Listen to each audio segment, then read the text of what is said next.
ఓం వసుదేవసుతం దేవం కంసచాణూరమర్దనం దేవకి పరమానందం కృష్ణం వందే జగద్గురుం. శ్రీ రాధాకృష్ణాభ్యాం నమః. ధ్యాయేత్ పద్మాసనస్థాం వికసితవదనాం పద్మపత్రాయతాక్షీం హేమాభాం పీతవస్త్రాం కరకలతల సద్ధేమ పద్మాం వరాంగీం సర్వాలంకారయుక్తాం సకలమభయదాం భక్తనమ్రాం భవానీ శ్రీవిద్యాం శాంతమూర్తిం సకల సునృతాం సర్వసంపత్ప్రదాత్రీం. ఓం శ్రీ దుర్గా మల్లీశ్వరాభ్యాం నమః. పూర్వజన్మల్లో మనం కర్మల్ని, తర్వాత మనం ఏ జన్మ ఎత్తాము, మనం ఏ కర్మల్ని చేయడం వల్ల ఈ జన్మలో సుఖాలను పొందుతున్నాము, కష్టాలను పొందుతున్నాము, దానికి తెలియపరిచేదే మనకి ఈ వీడియో. పూర్వజన్మ కృతం పాపం రోగ రూపేణ పీడిత. మనం పూర్వజన్మల్లో చేసుకున్నటువంటి కర్మ పాపాలు మనకి ఈ జన్మలో రోగాల రూపంలో మనల్ని పీడిస్తాయి అని శాస్త్రం చెప్తాం.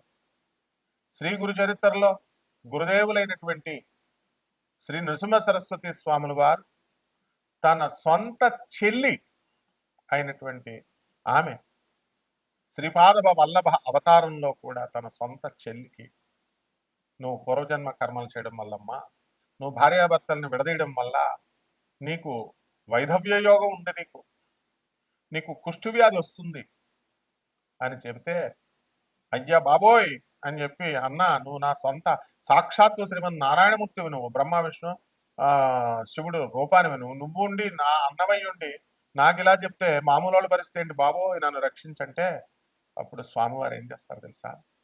సరే, నువ్వు నా చెల్లిగా పుట్టినందుకు గాను నేను ఈ యవ్వనం అంతా కూడా నువ్వు మామూలుగా ఉంచుతావు. యవ్వనం అయిపోయిన తర్వాత నీకు కుష్టు వ్యాధి వస్తుంది. అయితే అన్న దాన్ని కూడా నివారించడం ఎలాగా అంటే, గురువారం నాడు అమావాస్య తిథిలో అష్టతీర్థాలలో స్నానం చేయి భీమ అమరజానది సంగమం, అంటే గానగాపుర క్షేత్రంలో అని చెప్పారు. అక్కడ పాపనాశ తీర్థం అని మనందరికీ తెలిసిందే. ఆ తీర్థంలో స్నానం చేస్తే ఆయన చెల్లెలికి ఏమైందండి? కుష్ఠు రోగం నుంచి విముక్తురాలైంది. ఇది ఎలా సాధ్యమైంది? జగద్గురువైనటువంటి నరసింహ సరస్వతి స్వాముల వారు శరణు పొందింది కాబట్టి. మనం ఎవరు శరణు పొందుతున్నా? జగద్గురువులు చెప్పినటువంటి గురు చరిత్రలో ఉన్నటువంటివన్నీ కూడా మనము చాలా జాగ్రత్తగా చదవాలి, అర్థం చేసుకోవాలి, అది పిక్చరైజేషన్ చేసుకోవాలి. అని నృసింహ సరస్వతి స్వామి వారు ఆయన ఇంకా ఉప్పుడికి ఉన్నారు, నిత్య నివాసి ఆయన గానగాపురంలో. కాబట్టి ఆయన రోజు భిక్షకు వస్తారు.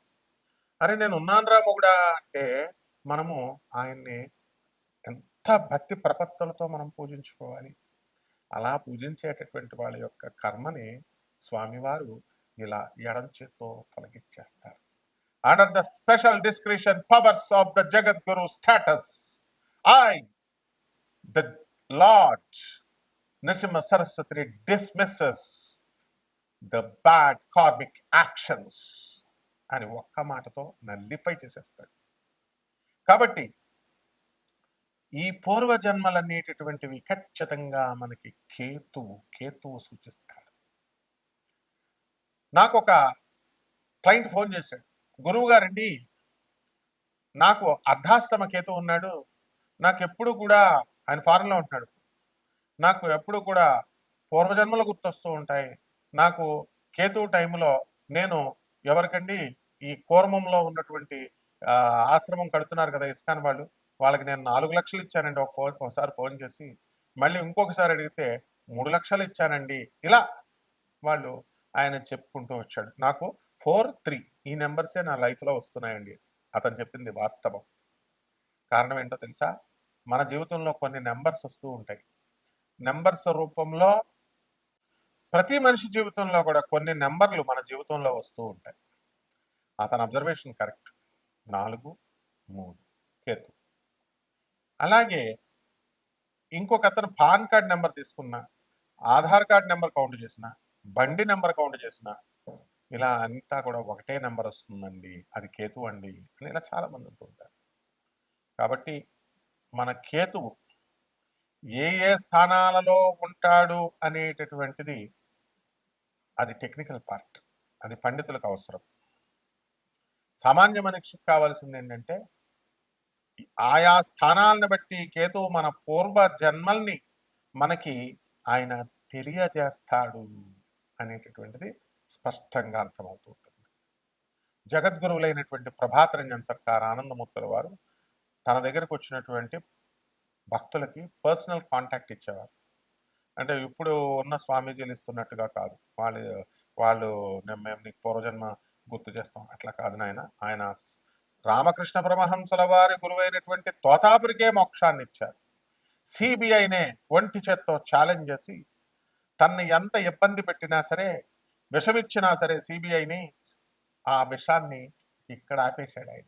దాన్ని నీలకంఠ దివసగా ఆనంద మార్గ ఆశ్రమం ఇప్పటికీ జరుపుకుంటుంది. ఆనాడు శివుడు నీలకంఠం అంటే విషాన్ని కంఠం దగ్గర ఆపేశాడు. అదే పునరావృతం చేసినటువంటి శివావతారమే.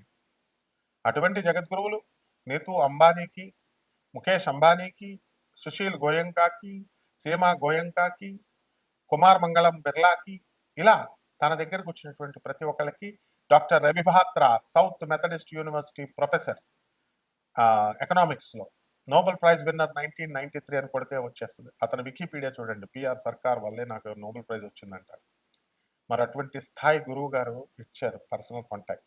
అలాగే పరమహంస యోగానందుల వారి గురువైనటువంటి యుక్తేశ్వర్ బాబాజీ, వారి గురువైనటువంటి లహరి మహాశయుడికి ఆయన గురువైనటువంటి మహావతార్ బాబాజీ రాణిఖేట్లో అన్ ఆటోబయోగ్రఫీ ఆఫ్ యోగి అని చదవండి, ఒక యోగి ఆత్మకథ. అందులో ఆ మహావతార్ బాబాజీ లహరి మహాశయుడికి ఇలా ముట్టుకుంటే పూర్వజన్మ స్మృతి వచ్చింది.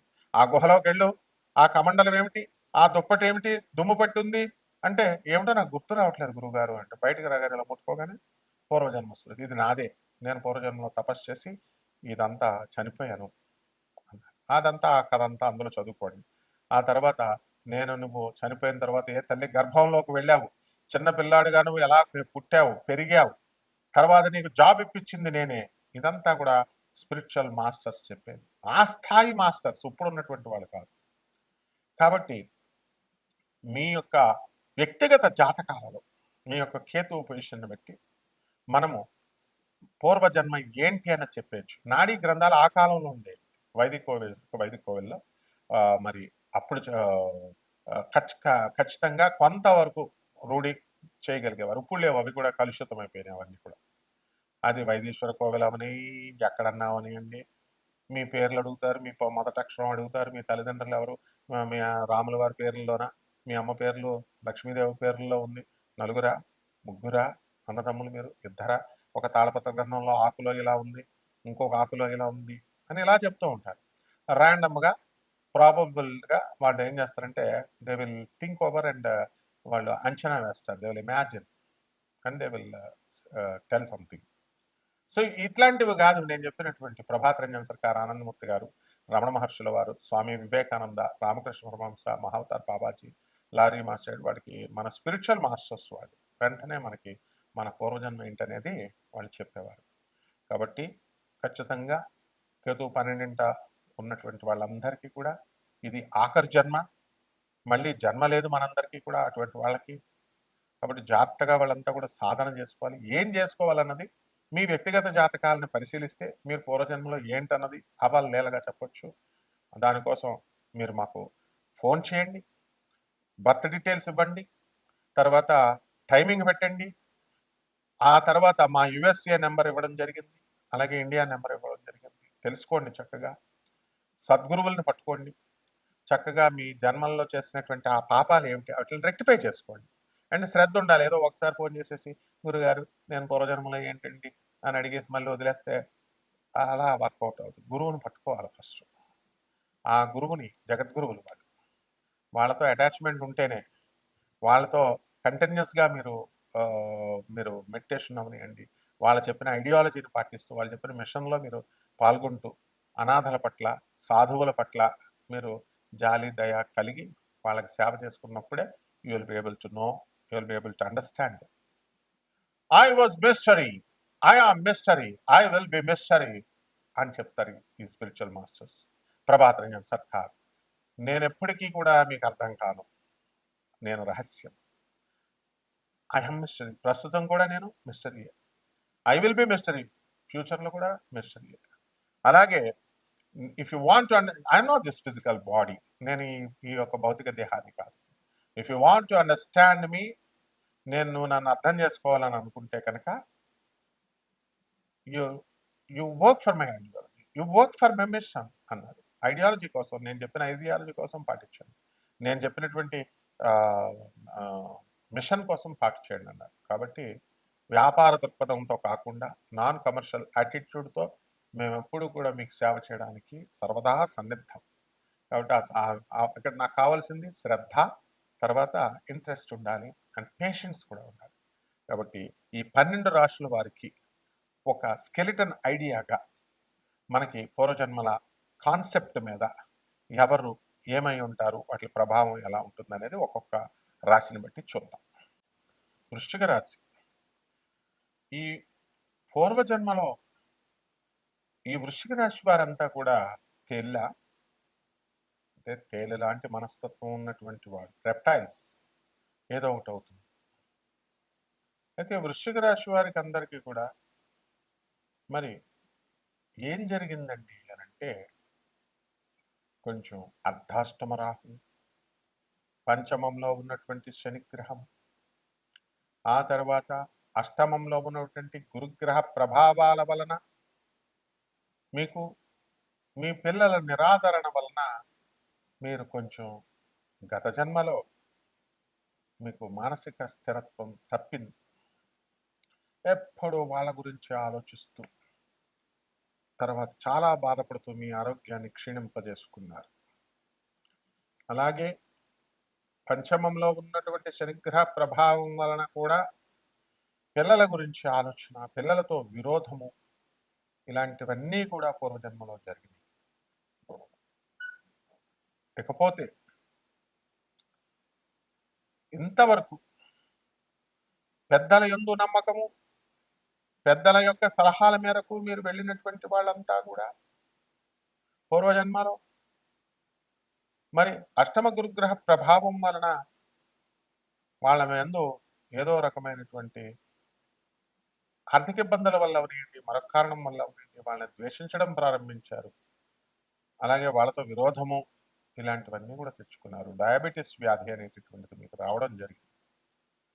మరి సింహరాశిలో ఉన్నటువంటి ఈ యొక్క కేతుగ్రహ ప్రభావం వలన ఈ వృశ్చిక రాశి వారికి అందరికీ కూడా వృత్తిలో అద్భుతమైనటువంటి రాణింపు అనేటటువంటిది జరిగింది.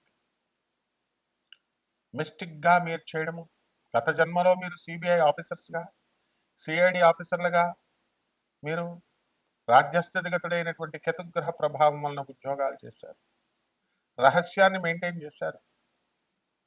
మరి ఈ జన్మలో ఆ వాసనల ప్రభావం వలన ప్రతిదాన్ని కూడా మీరు ఓవర్ అనలైటికల్గా ఆలోచించడము, ఓవర్ థింకింగ్ అనేటటువంటిది అష్టాష్టమ రాహు అనేటటువంటిది క్లియర్గా సూచిస్తుంది. అయితే ఆదాయాలు బాగుంటాయి, ఖర్చులు బ్రహ్మాండంగా పెడతారు, తీర్థయాత్రలు బాగా చేస్తారు, ముఖ్యంగా పిక్నిక్లు ఇలాంటివన్నీ కూడా చాలా జాగ్రత్తగా చేయడం జరుగుతుంది. సముద్ర వ్యాపారి మీరు గత జన్మలో, ఆ సాగా ఇది కంటిన్యూ అవుతూ ఇప్పుడు మీరంతా కూడా ముందుకు వెళ్ళడం జరుగుతుంది. అదే వృత్తిలో, అదే వాసన, విదేశాలలో చెయ్యాలి, విదేశీ ప్రొడక్ట్స్ చెయ్యాలి అనేటటువంటి ధోరణితో మీరంతా కూడా ముందుకు వెళ్ళడం జరుగుతుంది. ఇక పరిహారాల దగ్గరకు వచ్చేసరికి ఈ యొక్క రాహు జపం చేసుకోండి, రాహు స్తోత్రాలు చదవండి, రాహు కిలోంపావు మినుముల్ని ఆవు పేడ రంగు ఉన్నటువంటి వస్తువుల నుంచి, వస్త్రాల నుంచి పేద బ్రాహ్మణులకి శనివారం నాడు ఉదయం 8 గంటలకి దానం చేసుకోండి. శని జపం చేయండి, శని స్తోత్రాలు చదవండి, శనికి కిలోంపావు నల్ల నువ్వుల్ని, నల్లని వస్త్రాన్ని పేద బ్రాహ్మణులకి శనివారం నాడు ఉదయం 8-5 జపం చేసుకోండి, దానం చేసుకోండి. అలాగే చక్కగా మహాకాళి అమ్మవారి యొక్క మంత్రాన్ని తీసుకొని సిద్ధి చేసుకోండి. ఈ హోమాన్ని మీ ఇళ్లలో చేసుకోవడం ద్వారా అద్భుతమైనటువంటి మీకు భవిష్యత్తు వస్తుంది. శుభమస్తు.